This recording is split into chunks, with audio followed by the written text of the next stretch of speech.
definitely, in my opinion, possibly one of my favorite moments in the entire series is that scene where George comes running back in to Jerry's apartment as he's got a plan for Jerry to pull off the roommate switch, and he just runs back in the middle of the night with authority, slams the jacket down on the couch, screaming out he's got it, and throwing his arms up in the air. Seriously, one of the best moments of me in the series. And to me personally, not only do I think this episode is one of my favorites in the series, I would make an argument to say this should be considered one of the best episodes in the series. At least in your top 10. Because this episode was monumental. Just the great storytelling there, of course, with, the whole roommate switch idea.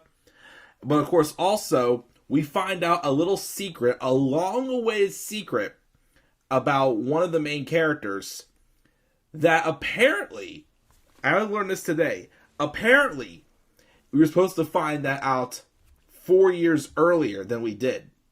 But why did that change? We'll have to go back and do a little bit of a history lesson that we learned back in season 2. We'll talk about that, though, at the end. Now, I must also apologize and sadly mention, even though I love this episode, I can seriously almost quote this exact episode word for word, whatnot. I'm ashamed to say this is my second attempt recording this. Because Jerry's girlfriend this episode, her name was Sandy, right? Then for some reason, for the first good portion of the last recording, I was like 15 minutes into recording this one, did I realize I've been calling her Denise. Yeah, I don't know why I was calling Jerry's girlfriend Denise, but I started all over again. Of course, a few hours later, as I just got back from watching WrestleMania 38, Night 2, I'm redoing this one, saying the correct name, Sandy. But let's talk about the switch. The switch. Can't be done. I wonder. So, the episode starts off at the health club. Jerry and Elaine just got done playing some tennis. And Elaine was stopping by to pick up Mr. Pitt's Brewline tennis racket that she had brought there to have it being restrung. And while they're waiting to be handed the racket back, a woman walks up to Elaine, which was Jocelyn Landis. If you don't remember her, she was back in the Chaperone episode when Elaine had an interview at Doubleday. She works at Doubleday. They had that talk about, Grace and whatnot, and Elaine didn't get the job. So they get talking, and of course, Landis was saying how, she played really well out there. She showed grace, which is something that Elaine apparently didn't show when she didn't have when she had the interview. So I like how they kind of had a throwback to that. So she did ask Elaine if she'd landed any jobs yet. Elaine lied and said no, not really. And Landis mentioned that she should keep in touch because something may be opening up. And then she sees that Elaine has a brew line. Without even mentioning it's Mr. Pitt's, she lets Landis borrow it for her to go play a quick game of tennis with it. And she'll stop by the office and pick it up later on. So Elaine was excited, and Jerry was like, how could you let her borrow Pitt's racket? And she's like, I had to. She said a job maybe will be up at Doubleday. She goes, wouldn't it be great when I had to work for Mr. Pitt anymore?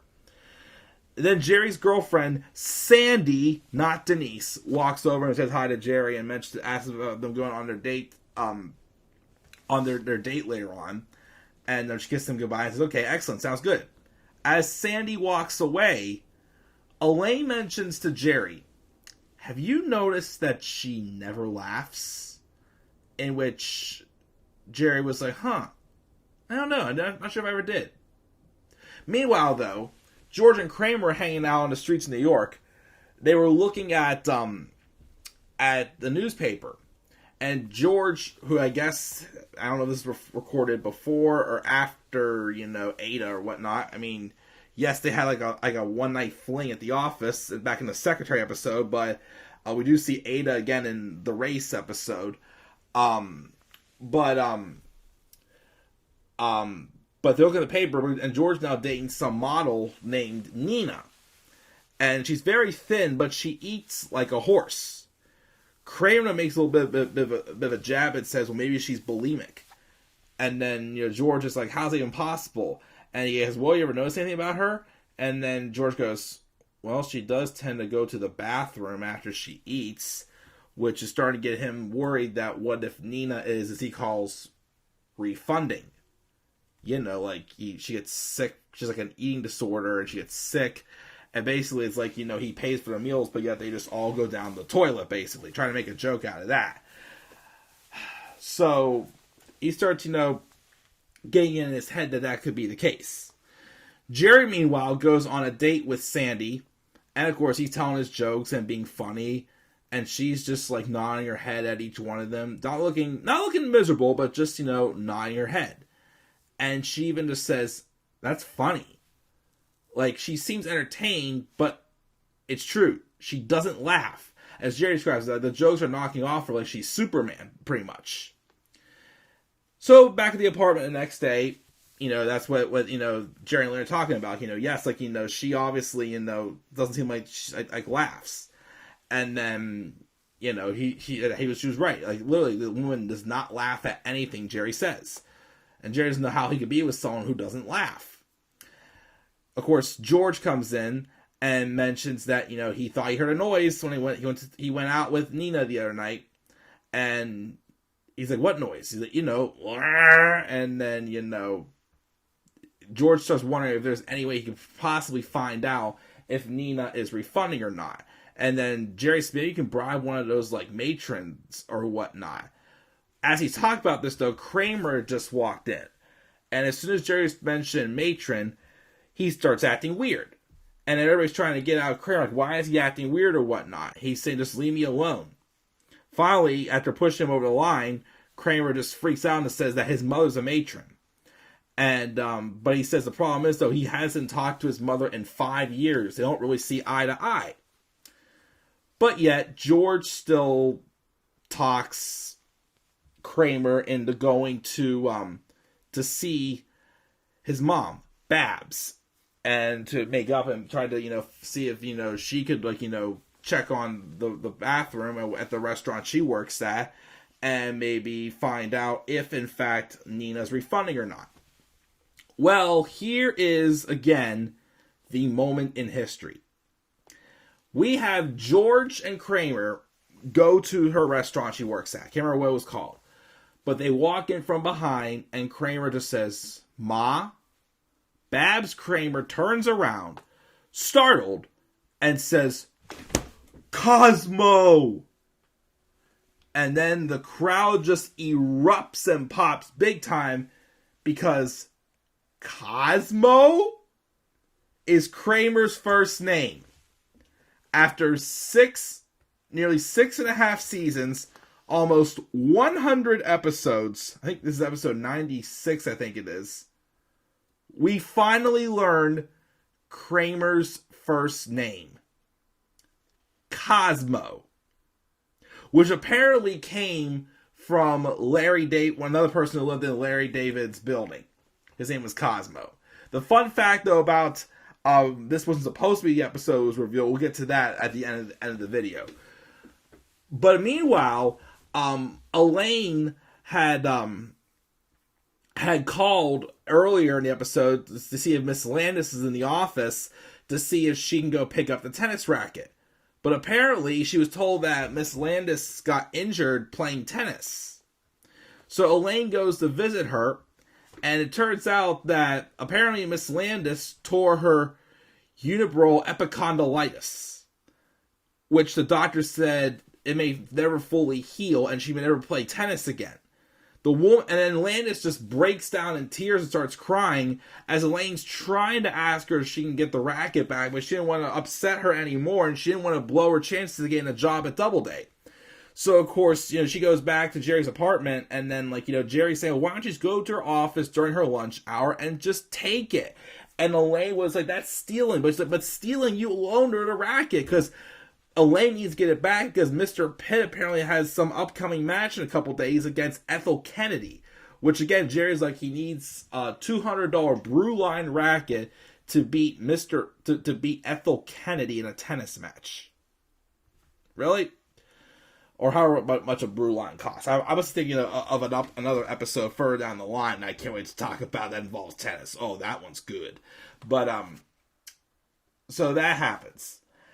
Then George walks in and mentions how it's all set, and him and Nina are going to be going to the restaurant where Kramer's mom works at, and, she'll, try to find out. And then basically said, how is she? He says, oh, she's a Kramer.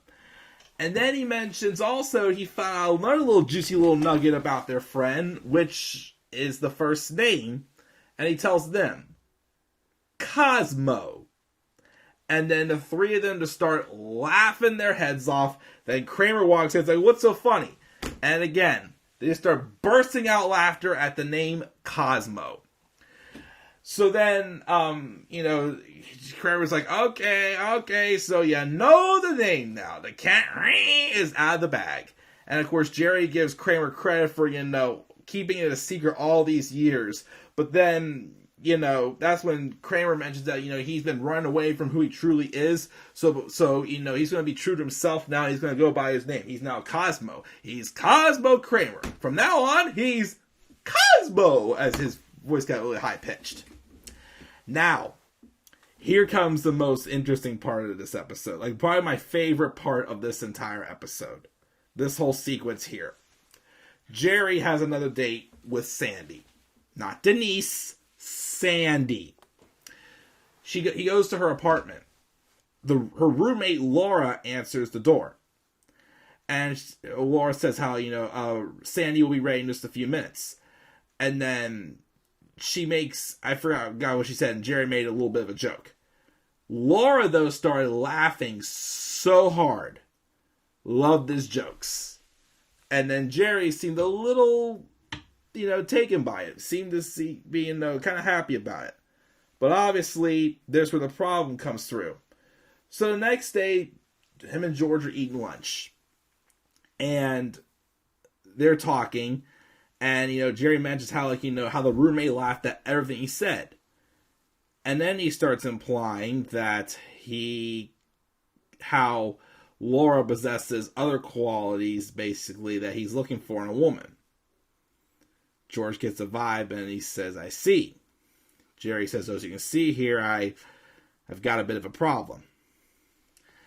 George mentions, well, if I'm thinking what you're thinking, and I think I do, my best advice to you would be to finish your meal, pay your check, leave here, never mention this to anyone again.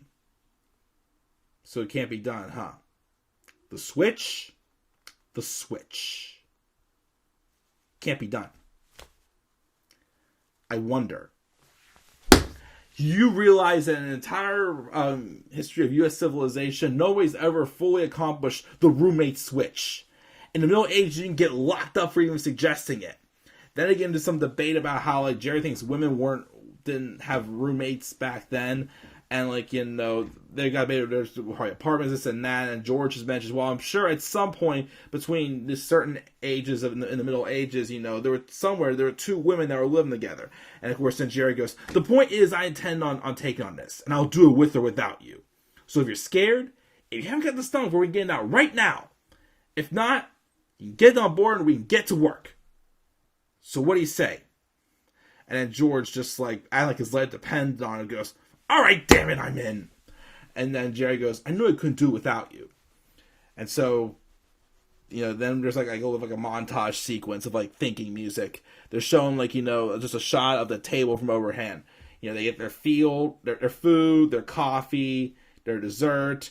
They just, slam. You see George slamming the napkin down, and of course you all see a shot of the classic shot of George's hand checking it, looking at the check, putting it down, sliding over to Jerry.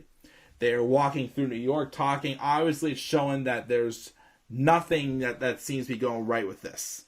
Then finally, it's late at night at Jerry's apartment. George mentions that he's tired, so he tells Jerry to get to sleep. George will be back first thing in the morning, and he'll pick it up where he left off. Jerry mentions, how forget it. We can't do it. It's possible. It's true. You can't do the switch. Nobody can do the switch. It's a stupid idea to begin with. Let's face it.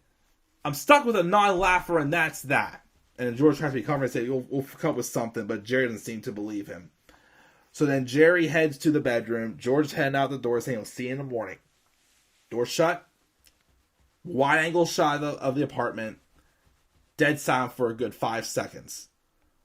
All of a sudden, George comes running back into the apartment, slams the door, stands right in the middle of the living room, and just screams out, I've got it! Slam the jacket down with authority, and as the crowd just erupts with clapping, George just goes, hands up in the air as it goes, of course, goes to commercial break. Again, I still, with Kramer and, the I'm out, Elaine's exit of, the panties that are all laid out for me. And, of course, Terry Hatcher's, they're real and they're spectacular. This wasn't an ending, but this was, to me, one of the best moments in the series. That I've got it! So, anyway, so we then, come back from commercial break, and the two of them had ordered pizza, and they had some soda or whatnot. And, of course, as they're about to discuss the plan again, Jerry just squeezes his soda and sets it down. So here's the plan. So Jerry tells Sandy that he wants to have a menage a trois with her and her roommate, in which George fully believes that this course of action will have a two-prong effect.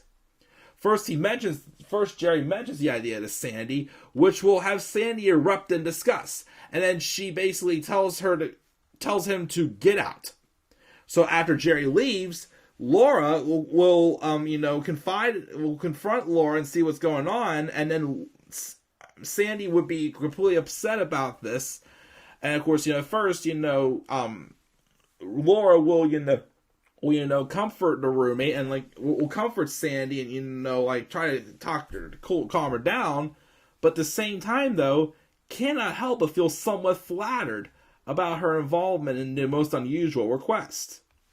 Then a few days go by and a call is placed between Jerry and Laura while Sandy is known to be busy at work. Once the awkward talk goes with a little bit of flirting, which she cannot resist, an invitation to a friendly dinner is at hand. In which Jerry's it sounds so good, but there's only a problem though. They're roommates. Laura would have to go out with Jerry behind Sandy's back. In which George says, you disappoint me, my friend. Sandy wants nothing to do with you. She tells Laura, if you want to waste your time with that pervert, that's your problem. In which, Jerry believes that, this is the perfect plan and everything. Yet they don't think out, again, what if this course of action does not have a two-prong effect. So, we'll get to what happened later on. So then, meanwhile, Elaine goes back to Landis's office while she was on her lunch break, tries to take the racket. Her assistant, Landis' assistant, though, who's a guy with a high-pitched voice, doesn't allow Elaine to take the racket, even though it's hers. And after they're fighting over it, she asks him, he's not going to tell Landis, and he goes, I don't have to, but I will. So it seems like Elaine's not going to get the job at Doubleday now. So then, Kramer, meanwhile, of course, spends some more time with his mother. He convinces his mom to quit her matron job.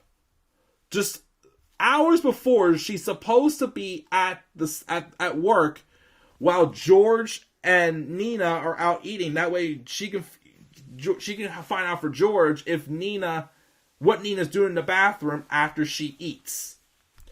So George didn't know at the time, but him and Nina went out to eat, and then Nina said, I'll be right back, I'm going to go freshen up. So George thinks everything's okay. The same time, though, there's another woman who's getting up saying, I don't feel too good, I'll be right back. So their waitress came by, basically checking on them, and then George asked her, do you know if Babs is here? And then she finds out that Babs had left, and then she quit. In which George gets up, runs to the back hallway, storms into the bathroom, and he just goes, because before he gets storms to the bathroom, he hears, the throw-up noise. He storms in and goes, ah! ha! And then, stands right outside the stall. I got a funny real-life story about this that obviously references back to this. Until George realized that Nina was just, brushing her hair, looking into the mirror by the sink. And she asked him, "What are you doing here, George?" And George goes, "I was just wondering what it was that you wanted for dessert." And then Nina seems a little disgusted and walks away. And then the woman who had said she wasn't feeling walks out, and George's like, "How you doing?" Obviously realizing he's just doomed to begin with. Meanwhile, Jerry sees Sandy, mentions the idea to her. She was into the menage. So back at the apartment, Jerry hears George knocking on Kramer's door. Kramer wasn't there, so Jerry opened up his apartment to let George in, and then George freaking out because Babs didn't show up last night, and the whole thing blew up in his face. Jerry's like, "Oh, that's a shame." But then the smile grew on George's face. He's like, "Hey, what happened with Sandy? I forgot all about it." And then Jerry says how he went over, and he's like, "So was she upset?" And then Jerry says, "Actually, she took it very well.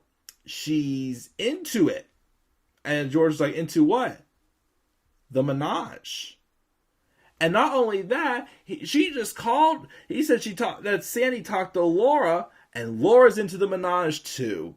And then George is like freaking out. It's like, "Oh my gosh, that's unbelievable!" And I think that he had just, just made some big discovery and proved some theory wrong.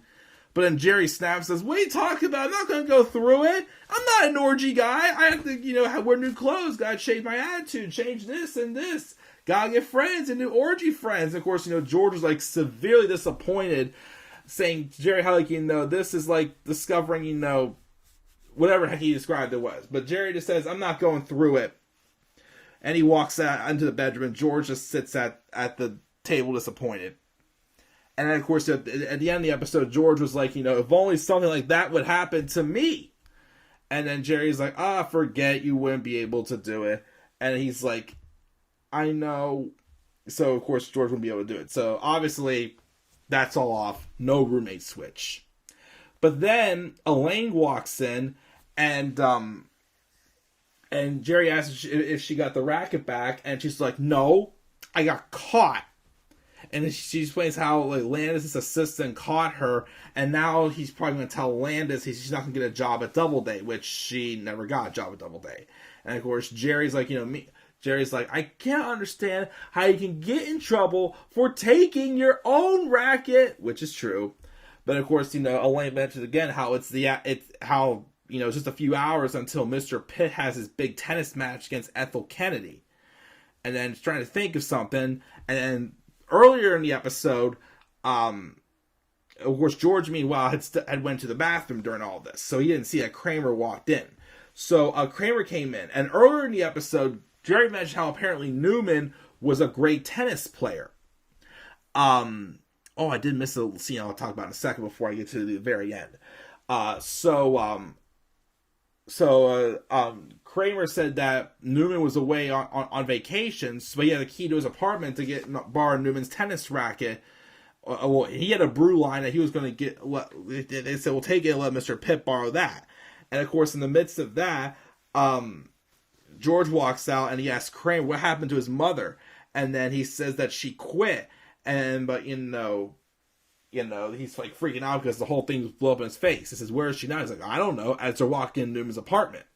Now, before this scene, we actually saw Babs walk past Newman, and Newman was smoking a cigarette, and they seem to kind of hit it off pretty good. So they both started smoking together, but Kramer opens up the door, and it apparently looked like that Newman and Babs were fooling around on Newman's couch. And of course, Kramer freaks out. He's about to punch out Newman. But of course, Babs freaks out. Like, "Oh, Cosmo!" And that's, of course, where Newman finds out at the end of the episode that Kramer's first name is Cosmo as well. And that's the switch. And of course, unfortunately, because it didn't have a two-prong effect, had a one-prong effect, the switch was not completed and could not be done. So, this episode, like I said, I still agree it's one of the best episodes. I still believe it's one of the best episodes in the series, for sure. Particularly because of the reveal of Newman's first name. Now, I mean, not Newman, Kramer's first name. We never found out Newman's first name. Now, here's the thing, though. Remember back in the phone messages, I mentioned that this episode was supposed to be a completely different episode called The Bet, in which Kramer bet Elaine that Elaine wouldn't buy a gun, but she does. Of course, though, Julia Louis-Dreyfus refused to do a scene where she took the gun and flew around the way, like, so what would it be, Jerry? The Kennedy, the Lincoln, and whatever other assassination she mentioned. But of course, Julia Louis-Dreyfus was not comfortable doing that at all, so that's why that whole episode was scrapped. If that episode would have happened, that is when we would have found out Kramer's first name. It was supposed to happen in that episode. But instead of Cosmo Kramer, he was going to be called Conrad Kramer. Which I did hear that was a name originally tossed around when they were first coming up with a name for Kramer, when they were going to call him Kessler, or then Kramer, and then like whatever, I can't remember what names they were using for, but it was supposed to happen in The Bet. The only thing about this episode was it was supposed to be called The Bulimic at first, but they changed it to The Switch, which I do agree. Now, before I go, a funny story. A few years ago, I was at the Eaton Park with my parents. I had to go to the bathroom. So I went to the bathroom, but of course, I went inside a stall. My dad, I didn't know, followed me to the bathroom and jokingly stormed into the bathroom and went, "Aha!" but thinking I was by the urinals. Well, someone else was by the urinals when he did that, and he startled them. And I'm like, "Dad, I'm in the stalls." But of course, he did that as a Seinfeld joke. So of course, there I am again. You know, we all, my family and I, especially my dad and I, just taking Seinfeld episodes and referencing it to jokes. But yep, that's my episode. That's the Switch. Of course, this is my second take because I originally was calling Sandy Denise, but that's done with now. We have another really good, another one of my personal favorite episodes next, which is called The Race, in which Jerry mentions, "I choose not to run." But is it for president? Is it a running race? What will it be? We will find out next. Lois. Another reference to the next episode. But guys, that is my review on The Switch. What are your thoughts on The Switch? Do you agree also that this is one of the best episodes in the series? Make sure to leave your thoughts down in the comments section below. Be sure as always to slap a like on the video. Subscribe for more content on my channel. Follow me on Twitter as well at DemandAirboy93. Make sure tomorrow also, if you're a wrestling fan, catch me for my WrestleMania 38 live review, as that will be posted tomorrow as well. Till then, guys, I'm checking out. I'm going to be going to bed soon. Have a great night. I will see you guys all later. Peace out, everybody.